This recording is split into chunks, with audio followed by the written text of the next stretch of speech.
আসসালামু আলাইকুম। সৌদি আরব থেকে মোতালেব। সামনে আসতেছে নির্বাচন, তা এখনই আমাদের সঠিক সময় যে আমরা সঠিক একটি লোককে নির্বাচিত করে তাকে জনগণের সেবা করার মতো সুযোগ করে দেই এবং কি আমাদের ভালো কিছু করার সুযোগ করে দেই। যোগ্য একজন নেতা আমরা ক্ষমতায় বসাতে চাই ইনশাআল্লাহ। কোনো চাঁদাবাজ, কোনো ঘুষখোর, কোনো দুর্নীতিবাজ আমরা সেই সব লোক দেখতে চাই না ইনশাআল্লাহ। আগামীতে আমরা ভালো একজন লোক দেখতে চাই ইনশাআল্লাহ।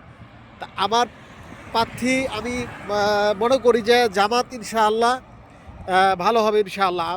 যেহেতু সে কখনো আর আসে নাই, ইনশাআল্লাহ মনে করি যে জামাত ইনশাআল্লাহ ভালো হবে।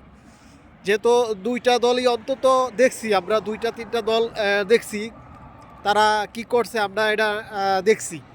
এখন আশা করি জামাতকে একবার আমরা চান্স দিয়ে দেখার দরকার আমাদের, এটা আমাদের দায়িত্ব। তো ইনশাআল্লাহ এটা আমার মতামত। এখন আপনারা কোথায় দিবেন কিন্তু আপনারা দেন, অসুবিধা নাই, কিন্তু আপনারা একটি ভালো ব্যক্তিকে দিবেন ইনশাআল্লাহ। এটাই আপনাদের কাছে আশা করি ইনশাআল্লাহ। ভালো একজন নেতা আপনারা বাছাই করবেন ইনশাআল্লাহ, এটা আপনাদের কাছে আশাবাদী। ইনশাআল্লাহ আপনারা করবেন। আসসালামু আলাইকুম ওয়া রাহমাতুল্লাহ।